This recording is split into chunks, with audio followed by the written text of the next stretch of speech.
आज आपका 12 का फर्स्ट चैप्टर अपना फंडामेंटल ऑफ पार्टनरशिप पढ़ने वाले हैं। अभी तक जो वीडियो नहीं आ रहे थे वो किसी जनरल रीजन से वीडियो नहीं आ रहे थे। आज के बाद अभी आपका रेगुलर वीडियो चलेगा। अभी इसके बाद आपका थ्योरी चल रहा है, इसके कुछ दिन बाद आपको प्रैक्टिकल भी इसका दे दिया जाएगा। अभी क्लास स्टार्ट करते हैं फंडामेंटल ऑफ पार्टनरशिप। पार्टनरशिप होता क्या है पहले समझते हैं। पार्टनरशिप इंडियन कॉन्ट्रैक्ट एक्ट से निकला हुआ एक पार्ट है जिसका हम लोग पार्टनरशिप बोलते हैं। पार्टनरशिप का डेफिनेशन, जिसमें पार्टनरशिप का डेफिनेशन दिया हुआ सेक्शन 4 में दिया हुआ है। ये पास हुआ था 1932 में। डेफिनेशन में ही ये 4 लाइन याद कर लीजिएगा, वो डेफिनेशन में है। पहला क्या होना चाहिए, relationship between partner, relationship between person या पार्टनर, किस में रिलेशनशिप होना चाहिए, पर्सन या पार्टनर में आपका रिलेशनशिप होना चाहिए। दूसरा एग्रीड मतलब एग्रीमेंट होना चाहिए। तीसरा शेयर ऑफ प्रॉफिट होना चाहिए। चौथा business carried on by all, कोई भी बिजनेस करे, कोई भी बिजनेस स्टार्ट करे, काम सभी करेंगे। पहला हम लोग पढ़े रिलेशनशिप बिटवीन पार्टनर्स। पार्टनर्स का मतलब क्या होता है कि जो पार्टनरशिप में काम कर रहे हैं उनको क्या बोलते हैं, पार्टनर्स बोलते हैं। इंडिविजुअल उनको क्या बोलते हैं, पार्टनर। और वो जो कलेक्टिवली एक साथ मिल जाते हैं उनको या तो फॉर्म बोलते हैं, जब उनका कोई एक नाम रख लेते हैं तो उसको फॉर्म नेम बोलते हैं। मिनिमम कितने पार्टनर होने चाहिए पार्टनरशिप एक्ट में, 2 मिनिमम पार्टनर होने चाहिए। ये इंडियन पार्टनरशिप एक्ट में लिखा हुआ है। मैक्सिमम कितने होना चाहिए, 50 होने चाहिए। ये आपका कंपनीज एक्ट 2013 में लिखा हुआ। और कंपनीज रूल 2014 में ये आपका लिखा हुआ कि मैक्सिमम 50 होना चाहिए। नॉन बैंकिंग पार्टनरशिप में आपके मैक्सिमम 20 पार्टनर होने चाहिए। इसके बाद आते हैं एग्रीमेंट वाला। एग्रीमेंट 2 तरह से किया जाता है, एक ओरल एग्रीमेंट, एक रिटन एग्रीमेंट। रिटन एग्रीमेंट को ही हम लोग पार्टनरशिप डीड बोलते हैं। ओरल एग्रीमेंट भी किया जाएगा, बाद में देखेंगे ओरल एग्रीमेंट से कैसे बनता है। पहले रिटन एग्रीमेंट के बारे में जान लेते हैं। रिटन एग्रीमेंट को पार्टनरशिप डीड बोलते हैं और पार्टनरशिप डीड को ही मेमोरेंडम ऑफ पार्टनर बोलते हैं। मेमोरेंडम का मतलब होता है जहां आपका कंपनी का टर्म एंड कंडीशन या क्लॉज सब कुछ लिखा रहे, उसको क्या बोलते हैं हम लोग, मेमोरेंडम बोलते हैं। आर्टिकल में सिर्फ रूल लिखे रहते हैं और मेमोरेंडम में आपका टर्म एंड कंडीशन ये सारी चीजें लिखी रहती है। फिर आते हैं पार्टनरशिप डीड। ये क्या होना चाहिए, लीगल डॉक्यूमेंट होता है। ये पार्टनरशिप डीड क्या होता है, लीगल डॉक्यूमेंट होता है और इसमें सारे के सारे पार्टनर का साइन होता है। जितने पार्टनर होते हैं सबका साइन होता है। पार्टनरशिप डीड में सब कुछ लिखा रहता है जो कंपनी के लिए जरूरी है, ये कंपनी में होना चाहिए। पहले उसमें name of the partner, address of the partner, partnership form कहाँ खोले हैं, उसका एड्रेस कहाँ है, किस नेचर का हम पार्टनरशिप कर रहे हैं, या फिर कितना कैपिटल का डिस्ट्रीब्यूशन किए हैं, सारा कंट्रीब्यूशन किए, ये सारा चीज़ कहाँ लिखा रहेगा, आपका पार्टनरशिप डीड में लिखा रहता है। फिर ओरल क्या होता है, अगर पार्टनरशिप डीड नहीं बना तो, अगर पार्टनरशिप डीड नहीं बना तो ओरल हो जाएगा, या फिर पार्टनरशिप डीड नहीं बनता है तो क्या फ़र्क पड़ता है। अगर पार्टनरशिप डीड नहीं बना तो आपका PSR जो प्रॉफिट शेयरिंग रेशियो है वो इक्वली बांटा जाएगा। इंटरेस्ट ऑन कैपिटल नहीं दिया जाएगा, इंटरेस्ट ऑन ड्राइंग भी नहीं दिया जाएगा, इंटरेस्ट ऑन लोन सिर्फ 6% पे दिया जाएगा। उसके अलावा आपका रेमुनरेशन नहीं दिया जाएगा। फिर लिखा हो कि एडमिट नहीं हो सकता, नया पार्टनर एडमिट नहीं हो सकता। अगर आपने पार्टनरशिप डीड नहीं बनाया है या फिर आपने ओरल पार्टनरशिप बनाया है, ओरल एग्रीमेंट किया है, तो उसमें आप लोग नया पार्टनर्स को एडमिट नहीं कर सकते। फिर आते हैं अपना share of profit. Share of profit क्या होता है, कंपलसरी होता है। कंपनी के लिए शेयर ऑफ प्रॉफिट कंपलसरी होता है, लेकिन शेयर ऑफ लॉस देना कोई कंपलसरी नहीं है। शेयर ऑफ प्रॉफिट देना क्या होता है, आपका कंपलसरी है। बिजनेस कैरिड बाय ऑल, मतलब बिजनेस क्या होता है, म्यूचुअल एजेंसी की तरह होता है। इसमें partnership principal as well as agent की तरह काम करता है। अगर कोई पार्टनर अपना लेके आया कोई काम, तो उसको सब एक एजेंट की तरह काम करेंगे और वो पार्टनर क्या हो जाएगा, उसका प्रिंसिपल हो जाएगा। या फिर कोई और दूसरा पार्टनर काम लेके आया तो वो उसका प्रिंसिपल है और सब एजेंट हो जाएगा। मतलब इसमें पार्टनरशिप में सब principal as well as agent की तरह काम करते हैं। इसके अलावा कोई भी काम लेके आएगा, any of them acting for all, कोई भी काम लेके आए, काम को सभी को करना पड़ेगा। उसके बाद देखते हैं राइट ऑफ पार्टनर्स। पार्टनरशिप का क्या क्या अधिकार होता है। पहला क्या है कि ये लोग डे टू डे बिजनेस को चेक करते हैं। क्या कर सकते हैं, पार्टिसिपेट इन मैनेजमेंट में जो डे टू डे काम होता है उसको ये चेक कर सकते हैं। दूसरा कंसल्ट ऑफ अफेयर्स, जो भी कंपनी में कुछ भी डिसीजन लिया जा सकता है, इसमें ये अपना डिसीजन का पॉइंट दे सकते हैं। सभी पार्टनर को अपना अपना अधिकार होता है, ये पार्टनर में अपना पॉइंट दे सकते हैं। इंस्पेक्ट बुक्स ऑफ अकाउंट्स, ये अपना बुक्स ऑफ अकाउंट्स को जाकर चेक कर सकते हैं। जिनका जनरल लेजर ये सब जहां बनी होगी, फाइनल अकाउंट वहां वो चेक कर सकते हैं। शेयर ऑफ प्रॉफिट, जितना रेशियो में शेयर मिला होगा उतना रेशियो में इनको देना ही होगा उसका प्रॉफिट।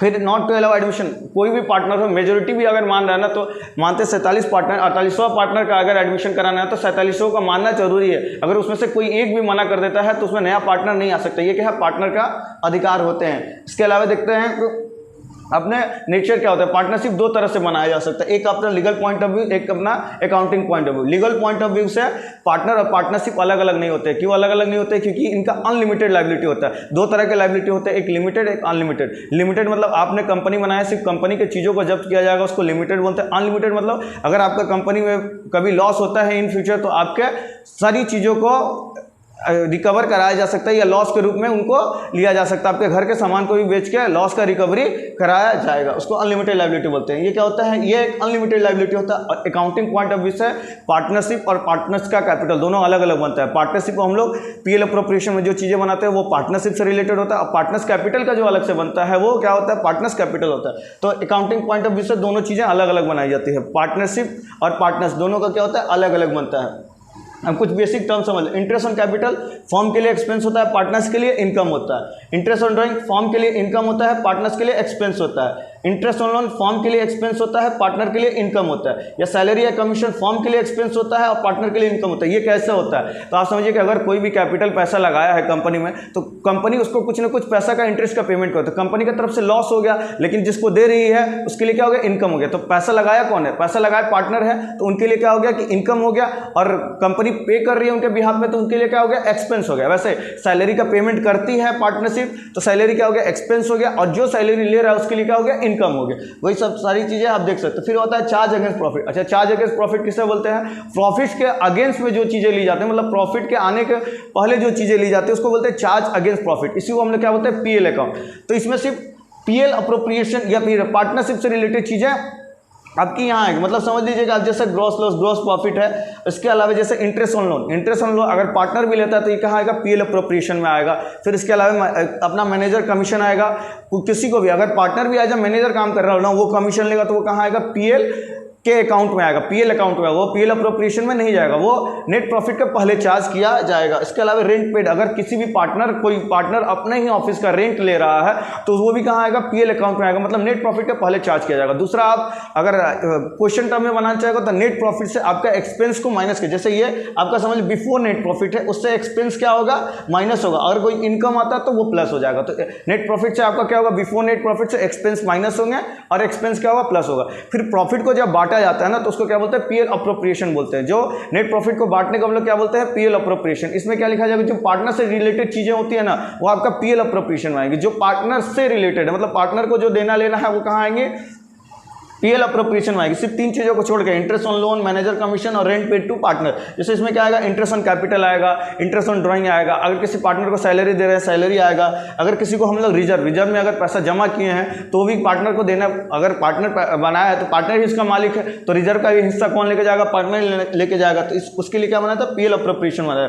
फिर नेट प्रॉफिट क्या आता है, ये कभी कभी क्वेश्चन में आ जाता है कि नेट प्रॉफिट डिविजिबल प्रॉफिट क्या आता है। तो नेट प्रॉफिट होता है पीएल अप्रोप्रिएशन का जो एंडिंग में बनता है वो नेट प्रॉफिट होता है, और जो अपना नेट प्रॉफिट जो पीएल के एंडिंग में बनता है वो नेट प्रॉफिट होता है, और जो पीएल अप्रोप्रिएशन के एंडिंग में बनता है उसको हम लोग डिविजिबल प्रॉफिट बोलते हैं। इसके अलावा आपका आता है पार्टनर्स कैपिटल। दो तरह के पार्टनर्स कैपिटल होते हैं, fix capital, current capital. Fix capital में दो अकाउंट को मेंटेन करने पड़ते हैं, fix account, current account. Fix account में सिर्फ कैपिटल से चीज़ें रिलेटेड आती है। कैपिटल बढ़ा तो उसमें क्रेडिट साइड में जाके अमाउंट को बढ़ा देंगे, और कैपिटल घटा तो डेबिट साइड में जाके अमाउंट को घटा देंगे। इसके अलावा इसमें क्या बनता है, फिक्स कैपिटल और करंट कैपिटल। करंट में जो छोटी मोटे खर्चे होते हैं वो करंट में आते हैं, जैसे interest on capital, interest on loan, drawing, ये सब चीज़ें कहाँ आएंगे, सैलरी, शेयर ऑफ प्रॉफिट, ये सब चीज़ें कहाँ आएंगे, आपके करंट कैपिटल में आएंगे। इसके अलावा जब फिक्स कैपिटल में दो बनता है, फ्लक्चुएटिव में एक ही बनता है, उसको कैपिटल अकाउंट बोलते हैं। फ्लक्चुएटिव में एक ही बनेगा, जहां कैपिटल आएंगे भी, कैपिटल जाएंगे भी, सारी चीजें कहां लिखी रहेंगी, फ्लक्चुएटिंग में लिखा रहता है। कैपिटल आया तो भी फ्लक्चुएटिंग में लिखेंगे। इंटरेस्ट ऑन कैपिटल हो गया, या फिर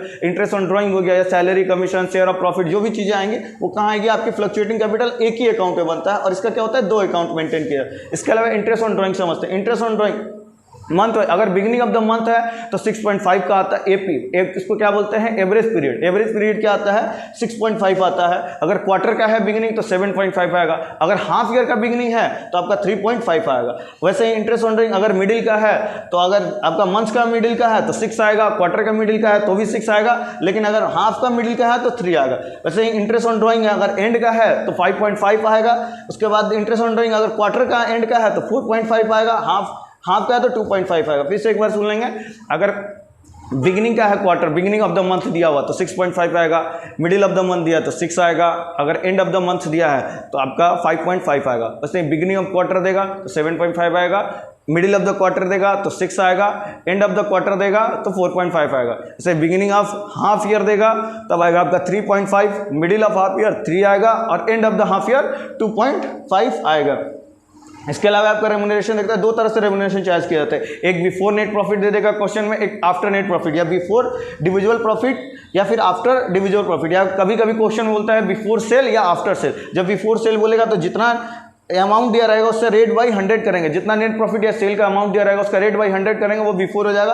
आफ्टर में क्या करेंगे, नेट प्रॉफिट या डिविजुअल प्रॉफिट या फिर कोई भी सेल दिया हो, rate divide by 100 plus rate इसका दे देंगे। इसके अलावा आपका एक दो और कॉन्सेप्ट है, जैसे ड्राइंग और विड्रॉल ऑफ कैपिटल। ड्राइंग क्या होता है, जो आपने परमानेंट नेचर के लिए पैसा निकाला है उसको हम लोग विड्रॉल ऑफ कैपिटल बोलते हैं। जो टेम्प्रोरी नेचर के लिए निकाला, मतलब आप बाद में कभी कंपनी को वापस दे सकते हैं, उसको हम लोग ड्राइंग बोलते हैं। मतलब आपने अगर विड्रॉल ऑफ ड्राइंग किया तो आपको वहाँ इंटरेस्ट ऑन कैपिटल का कैलकुलेशन करना पड़ेगा, अगर आपने ड्राइंग निकाला तो वहाँ आपको इंटरेस्ट ऑन ड्राइंग का कैलकुलेशन करना है। इसका हम लोग जो प्रैक्टिकल क्वेश्चन है, आगे के वीडियो आएंगे उसमें हम लोग इसका प्रैक्टिकल क्वेश्चन का सॉल्व करेंगे। आज का क्लास यहीं तक रखते हैं। All the best, thank you.